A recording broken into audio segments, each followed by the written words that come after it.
Silver cup মাছের এই রেসিপিটা যে এত বেশি অ্যামেজিং একটা রেজাল্ট দিয়েছে আর এত বেশি স্যাটিসফাইং, আপনি এটা না বানালে বুঝবেন না। আউটার লেয়ারটা ক্রিসপি, ভিতরের লেয়ারটা খুব বেশি জুসি থাকে।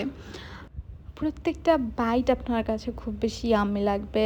আর এটা করার জন্য খুব বেশি উপকরণ দরকার হয় না, জাস্ট দরকার হয় মাছ আর কয়েকটা মশলা। আর আপনি আপনার ঘরে থাকা উপকরণ দিয়েই কিন্তু এগুলো বানিয়ে নিতে পারছেন। তো চলেন আমরা কিভাবে বানিয়েছি সেটা দেখি। প্রথমে সিলভার কাপ মাছের আমরা পেটের অংশটা নিয়ে নিয়েছি আর সেটাকে খুব ভালোভাবে আমরা লবণ দিয়ে ধুয়ে নিয়েছি।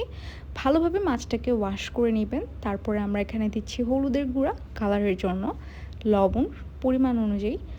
আমরা এখানে মৌরি এবং রাঁধুনি এগুলোর গুঁড়া একসূত্রে করে নিয়েছিলাম, সেটা এখানে অ্যাড করলাম। তারপর আমরা এখানে লাল মরিচের গুঁড়া অ্যাড করেছি, একটা পেস্ট ব্যবহার করেছি। পেস্টের ভিতরে ছিল আদা, রসুন, পেঁয়াজ, জিরা এবং কিছুটা পরিমাণ কাঁচামরিচ। 2টা কাঁচামরিচ নিয়ে আমি একটু হাত দিয়ে ভেঙে দিচ্ছিলাম যাতে ফ্লেভারটা ভালো পাওয়া যায়।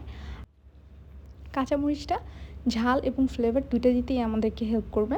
আমরা খুব ভালোভাবে মিক্স করে এখানে অ্যাড করে দিচ্ছি টমেটো সস এবং দিয়ে দিব লেবুর রস। এখানে টমেটো সসটা দেওয়ার ফলে আপনি ভালো একটা ফ্লেভার পাবেন। আর মাছে লেবুর রস ব্যবহারের ফলে খুব সুন্দর একটা স্মেল পাওয়া যায় এবং এটা কিন্তু টেন্ডারাইজারের কাজ করে। তো খুব তাড়াতাড়ি আপনার মাছটা সিদ্ধ হয়ে যাবে, আপনাকে খুব বেশি কষ্ট করতে হবে না। এটার জন্যই আসলে মূলত লেবুটা দেওয়া। এবার আমরা সবগুলো উপকরণ খুব ভালোভাবে একত্রে মাখিয়ে এটাকে ম্যারিনেশনের জন্য ছেড়ে দিব প্রায় 30 থেকে 1 ঘন্টা পর্যন্ত। 30 থেকে 1 ঘন্টা পরে আমরা আমাদের অন্যান্য ইনগ্রিডিয়েন্টগুলোকে রেডি করে নিব, যেমন বিস্কিটের গুঁড়া, ময়দার ব্যাটার। তো ময়দার ব্যাটারটা আমি অনেকগুলো ভিডিওতে আপনাদের সঙ্গে শেয়ার করেছি, তাই এই ভিডিওটা নতুন করে বললাম না। প্রসেসিংটা হবে এমন: শুরুতে আমরা 1 পিস মাছ নিয়ে নিব, সেটাকে আমরা বিস্কিটের গুঁড়া একটু গড়িয়ে নিব।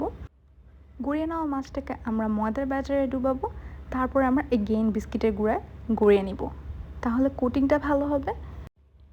পাশাপাশি আপনার আউটার লেয়ারটাও খুব বেশি ক্রিস্পি হবে, কালারটা খুব ভালো আসবে। এবার আমরা এটাকে ভাজতে চলে যাই। তো যেহেতু আমরা বিস্কিটের গুঁড়া ব্যবহার করেছি, এটা খুব তাড়াতাড়ি কালার ধারণ করে, তাই আমরা আমাদের চুলার ফ্লেমটা শুরুতে তেলটা গরম করার সময় বাড়িয়ে নিব। এরপর আমরা আমাদের টেম্পারেচারটা, চুলার যে আঁচটা, সেটা মিডিয়াম টু লো রাখবো, যাতে আমাদের ভিতরে মাছটা তো কাঁচা, ওটাও যাতে পারফেক্টলি কুক হয়ে যেতে পারে। তো যখন আমাদের পছন্দ অনুযায়ী কালার চলে আসবে অ্যান্ড আমরা বুঝবো যে মাছটা সেদ্ধ হয়ে এসছে, তখন আমরা এটাকে উঠিয়ে নিব। আপনার এই মাছটা সেদ্ধ করতে বেশি না, হায়েস্টলি 5 থেকে 6 মিনিটের মতন সময় লাগবে, যদি আপনি পারফেক্ট শেপ রাখেন এবং পারফেক্টলি ভাজতে পারেন। আদার দেন আপনি অ্যাপ্রক্সিমেটলি একটা টাইম ধরে রাখেন 10 থেকে 15 মিনিট। এবার আমরা একটু সাজগোজের জন্য প্লেটটা চেঞ্জ করছি, কারণ এখানে কিছুটা পরিমাণ আমাদের বিস্কিটের গুঁড়া পড়ে আছে, সো এটা দেখতে সুন্দর লাগছে না। তো পরিবেশনের জন্য আমি অন্য একটা প্লেটে নিয়ে নিচ্ছি, আর প্লেটটাতে আমি খুব ভালোভাবে একটু ডেকোরেশনটা করে নিচ্ছি। এটা খাওয়ার জন্য আমরা টমেটো সস ব্যবহার করতে পারি। আমি এখানে পরিবেশন করার জন্য একটু সৌন্দর্যের সাথে 2টা ধনিয়া পাতা দিয়ে দিয়েছি। অ্যান্ড এটার টেস্ট আমি বলবো না, আপনারা বানিয়ে আমাকে জানান যে এটা আপনাদের কাছে কেমন লেগেছে। তো আজকের মতন ভিডিওটা এখানেই শেষ করছি। সবাই অনেক ভালো থাকবেন। আল্লাহ হাফেজ।